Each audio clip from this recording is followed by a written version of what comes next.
Cada calle, cada barrio, cada pueblito, cada ciudad tiene sonidos singulares, una música inaudible para oídos cuadrados, sublime música percibida únicamente por el amor de quienes llevan sus rincones a cualquier lugar del mundo en que habiten.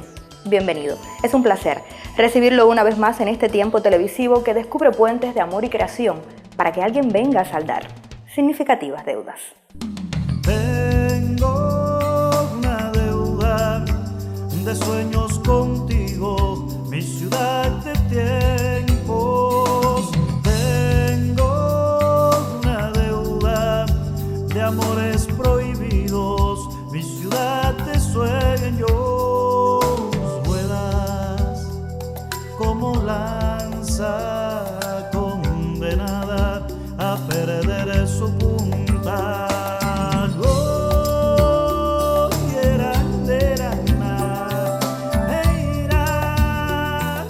Hoy Deudas les regalará una emisión de lujo, porque estaré conversando con un artista que, bien lo sé, ha paseado con su virtuosismo su singular percepción de los sonidos sublimados en el tiempo. Con sus cuerdas percutidas nos devuelve la magia de los pinares y el tono claro del río bajando de la sierra. ¿Usted quiere saber de quién se trata? Vea lo que sigue. Conversaremos con un hombre que nació en Mayarí el 16 de marzo de 1944. Cimera personalidad de la pianística cubana, reconocido como un valor de la música mundial por el público y la crítica de países de Europa, Asia y América. Lo confirma su trayectoria artística como intérprete de casi todos los géneros clásicos y populares, con aportes a la pedagogía del piano, sus composiciones, orquestaciones, investigaciones, producciones discográficas y su trabajo de promotor cultural.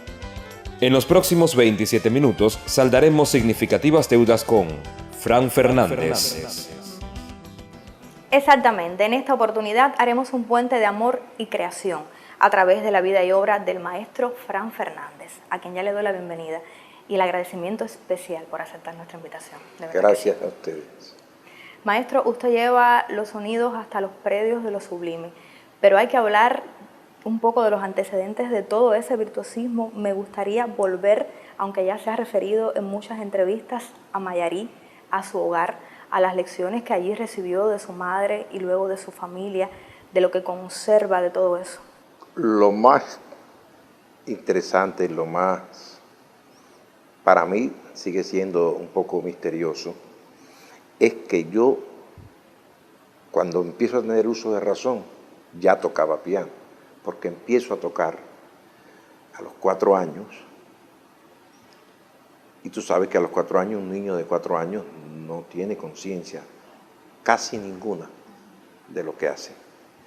Yo supongo, que esto lo hemos analizado, lo hemos conversado incluso con genetistas, con mucho tipo de especialistas, y se supone que al existir en mi casa la Academia de Música que dirigía mi madre, parece que ese medio ambiente, que ese repetir o repetir los sonidos de los alumnos de mi madre, más algunas condiciones genéticas y quizás espirituales, provocaron que yo me sentara al piano y, según cuentan, repitiese los estudios.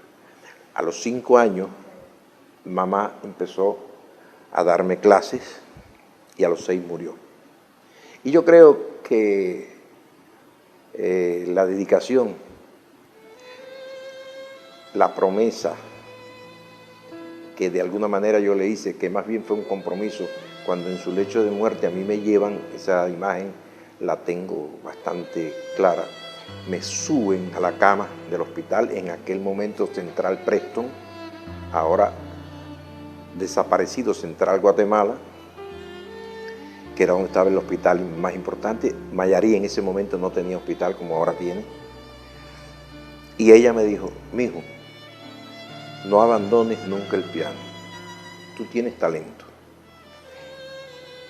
Yo creo que ahí se hizo un círculo de compromiso,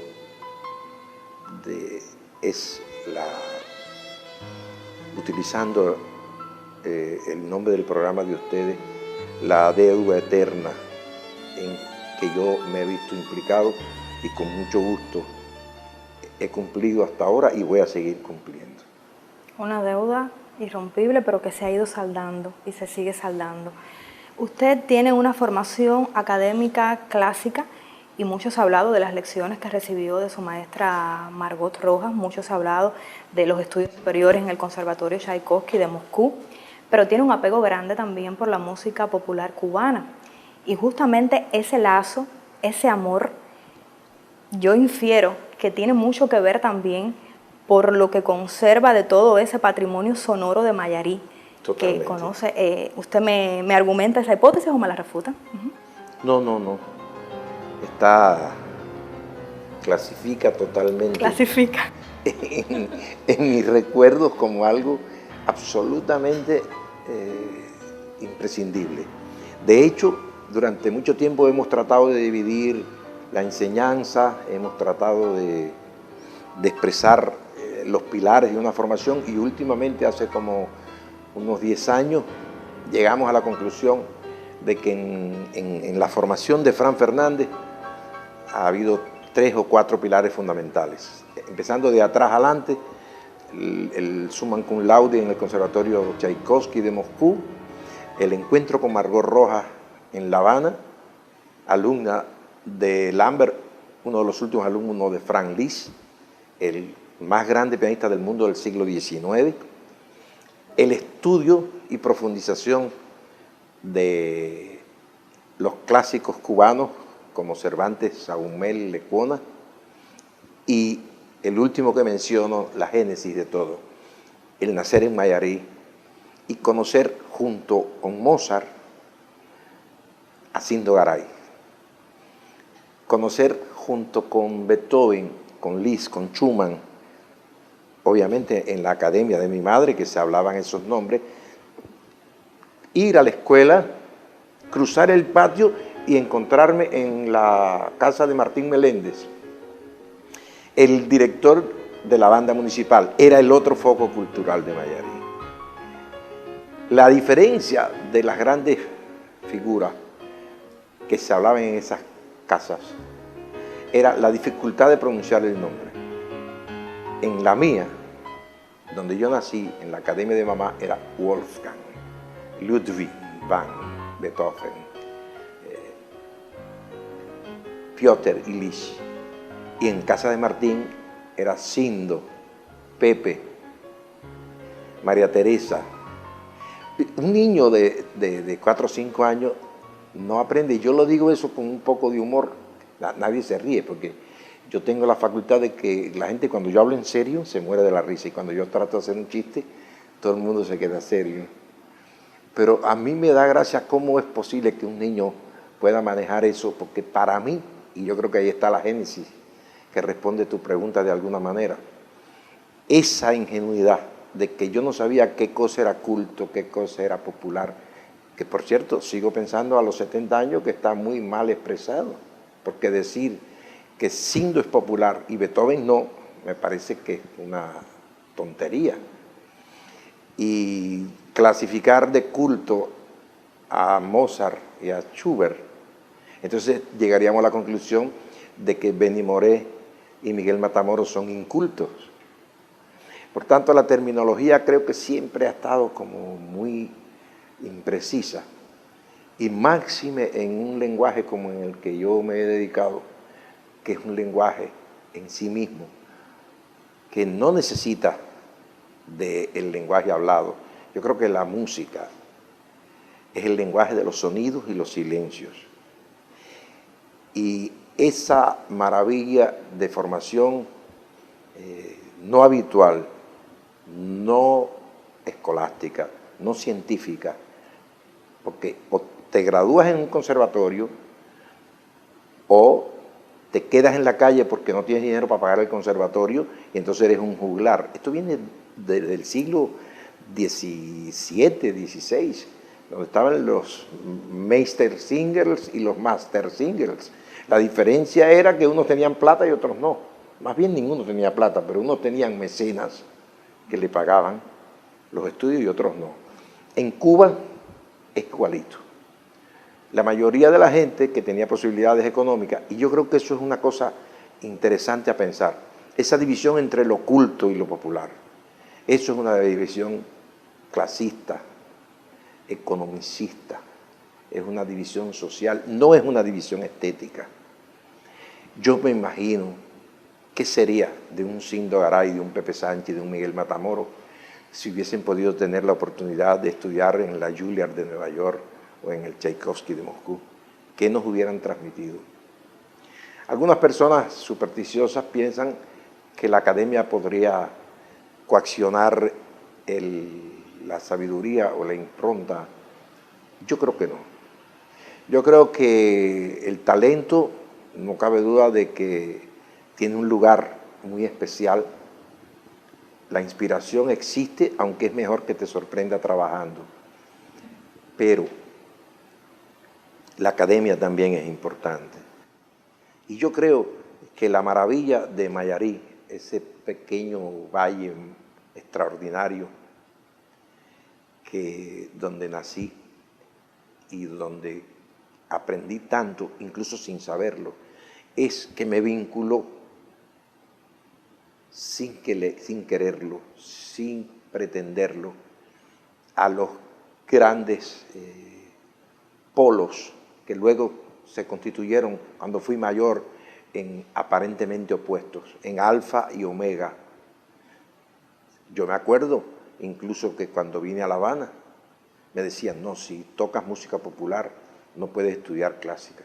Y yo creo que todavía hay algunos imbéciles que piensan así. Pero cada día hay más gente sabia que se dan cuenta que escribir una sinfonía no es ser un gran compositor. Y escribir una canción tampoco es ser un genio de la música. Lo importante es hacer una bella canción y una bella sinfonía. Y lo más fácil es hacerlo mal. Y hacerlo bien siempre ha sido, es y será muy difícil. Bueno, usted ha asumido lo difícil y lo ha convertido en maravilla. Y la maravilla de esa formación que se asumió sin divisiones, afortunadamente, no las haremos nosotros hoy entonces, vamos a rectificar a tiempo. Lo cierto es que esa formación ha traído consigo una obra inmensa que tenemos la oportunidad de conocer y de disfrutar. Usted ha viajado a decenas de países, ha tenido interpretaciones en las salas de concierto más importantes del mundo, algunas incluso de estreno, tienen millones de admiradores y muchísimos amigos. Y yo quisiera saber cuánto apoyan la obra de Fran Fernández, las amistades y la familia, por supuesto. Bueno, en un inicio, la familia de mi madre, muy vinculada a ese compromiso que ella me pidió de que no abandonara nunca el piano, siempre estuvo más cerca de la protección. En el caso de mi padre, que quiero mucho y que le agradezco todo lo que hizo por mí, había una disyuntiva muy compleja que quizás los jóvenes de hoy no la puedan entender, incluida tú, que eres muy joven.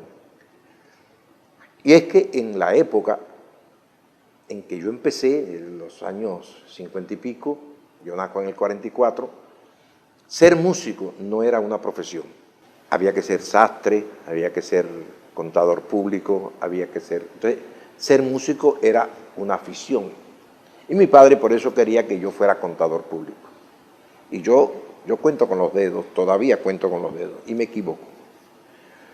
Entonces, yo recibí mucho apoyo del punto de vista moral, del punto de vista del estímulo de toda una familia llena de música, porque toda mi familia, aún los que no se dedicaban a la música, que casi los que se dedicaban era por parte de madre, mi tía Norita, que tocaba el piano extraordinariamente bien, mamá, que también tocaba muy bien el piano, pero los que no se dedicaban a la música tocaban algún instrumento. Papá tocaba la flauta, y uno de los amaneceres más hermosos de mi vida era la Diana Mambisa con la que mi papá me despertaba para que fuera a la escuela temprano. No me jamaqueaba, no me daba un grito, me tocaba con la flauta. Eso es uno.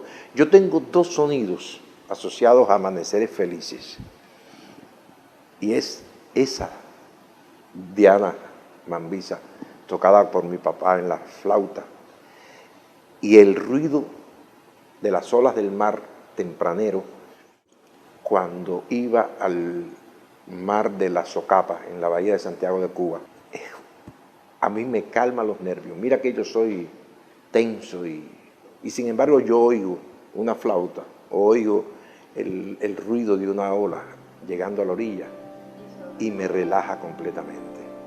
Entonces, la conclusión a tu pregunta, tuve un gran apoyo, pero tuve una espada de Damocles que se rompió cuando mi padre me dijo, si sigues empeñado en hacer música cuando te vayas a La Habana y dejas el comercio, te quito el estipendio.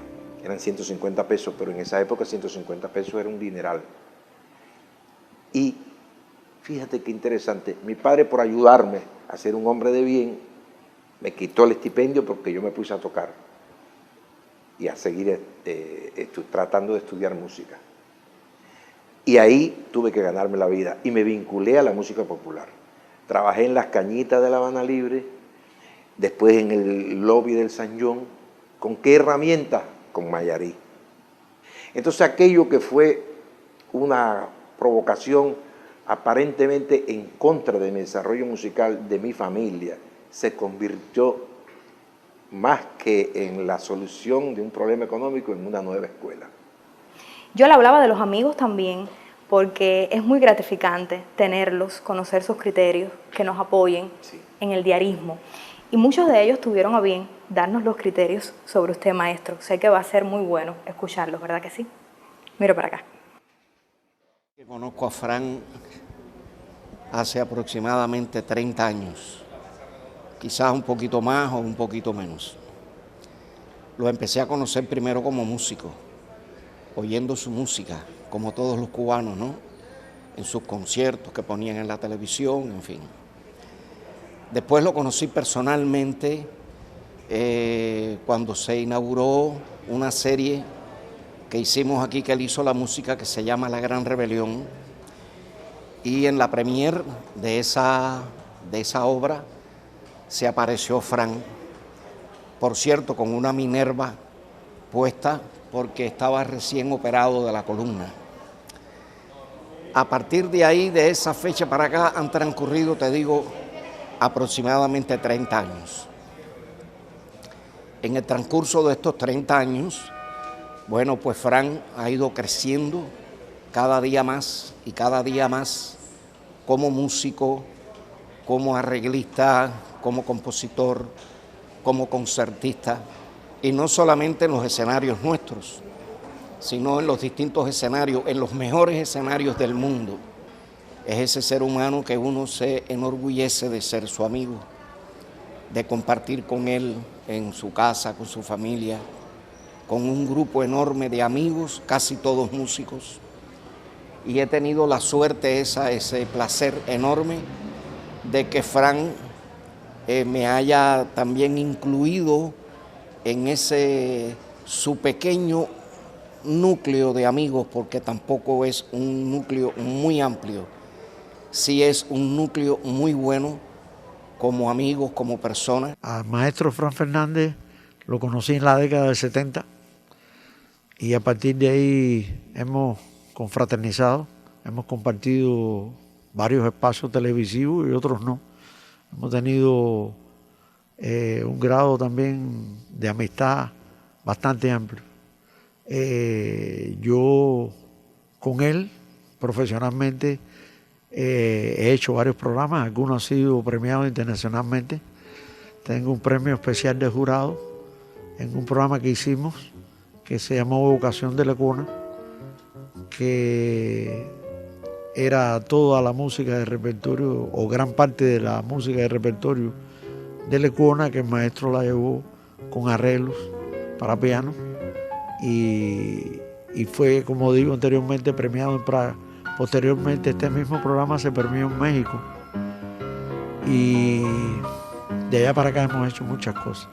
Hemos compartido muchos programas, he hecho especiales con él, he hecho recitales. Estuvimos en el aniversario de Santiago de Cuba, cuando se le dio la orden a Santiago de Ciudad Heroica. y hemos estado mucho tiempo compartiendo opiniones o compartiendo profesionalmente, y sería un relato muy largo, pero siempre ha sido destacado. En ningún momento deja de recordar y de hablar de su querido Mayarí y de su adorada mamá. Esos son dos temas que para Fran son fundamentales y me da así la medida de los valores humanos que tiene. Cuando hablamos con Fran, de una forma u otra siempre hablamos, o él me comenta sus vivencias de Mayarí, su ciudad natal, y también se han hecho espectáculos, que me lo ha comentado, se han hecho eventos que han tenido de una forma que ver con él, con su tierra natal. Es realmente muy bonito conocer esos criterios de las personas a quienes tenemos en igual estima, ¿verdad? Son maravillosos hermanos míos de la vida, y lo único que puedo decir es que casi todos están exagerando. El cariño los motiva más que la realidad misma, pero lo agradezco mucho, siempre se agradece. Maestro, si ahora siguiéramos hablando de toda esa obra que ellos también han referido, tendríamos que hablar de muchos reconocimientos, entre condecoraciones, premios, pero son más de un centenar, más de 2 centenares, y realmente no bastarían muchos programas de televisión para eso. Pero yo sí quiero que nos detengamos en la enseñanza, por la cual también ha sido laureado, por llevar hasta los demás ese virtuosismo. Y la crítica de muchos países lo ha considerado como el creador de la Escuela Cubana de Piano Contemporánea. ¿Qué sucedió en la década del 70 que lo hizo merecedor de esta distinción, de este reconocimiento? La Escuela Cubana de Piano empezó con Ignacio Cervantes en el siglo XIX, ese grande, uno de los 2 padres de la música cubana junto a Manuel Sagumel. Ya había ganado el premio en París. Ahí viene Lecuona, Cecilia Aristi, montones de gente, Ivette Hernández, Zenaida Manfugaz, Jorge Bolé. Cuba es una tierra de grandes pianistas. Y yo creo que lo que ha llevado a ese título tan honorífico es el hecho de que, a pesar de esa maravillosa riqueza, todos los que éramos laureados en concursos internacionales habíamos estudiado o en Europa o en Estados Unidos. Y yo un día me pregunté, ¿por qué no poder fabricar un laureado desde Cuba? Todo el mundo me dijo que no era posible. Yo tengo un problema en la vida, que a mí siempre me dicen que no, siempre me tiran un guante en el suelo. Y eso es lo que me ha servido a mí. Yo no dejo ningún guante en el suelo. Yo sí. Los retos para mí son los que me han hecho crecer. Y yo dije, si yo estudié, si ya Ivette estudió en París, y el otro estudió en Polonia, el otro ¿por qué no lo podemos hacer de aquí? Me contestaron, no, porque el medio cultural, el ambiente, digo, sí, es cierto, el ambiente cultural. Pero vamos a probar. Y ahí empecé yo a probar, con la ayuda de todos esos nombres que yo mencioné, con la acumulación de recursos, más los que yo había adquirido, y salieron de mi clase 27 premios internacionales sin haber estudiado ni en Europa ni en Estados Unidos. A mí me da gracia porque muchos de los que dijeron que no, ahora confían en que desde Cuba se puede ser laureado internacional. Ahora todo el mundo dice que claro que Cuba puede, claro, y algunos hasta lo fabrican ellos mismos, ya. Y yo creo que me ayudó Mayarí de nuevo, me ayudó la tosudez, me ayudó el que también me dijeron que para ser concertista no se podía nacer en Mayarí, había que nacer en La Habana. Todas las personas que han aprendido gracias a usted, segurísima estoy, también lo agradecen esa tosudez, y nosotros inclusive. Y gracias a la fidelidad a esas raíces que vuelve a mencionar, que están impregnadas en todo su ser, en su piel, hay que hablar, y además de todo lo que usted ha dicho, maravilloso, yo le tengo una sorpresa, un trabajo sobre Mayarí que vuelve a sus elementos culturales e identitarios y que quisiéramos compartir con usted. ¿Está de acuerdo? Encantado. A ver.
Qué bien.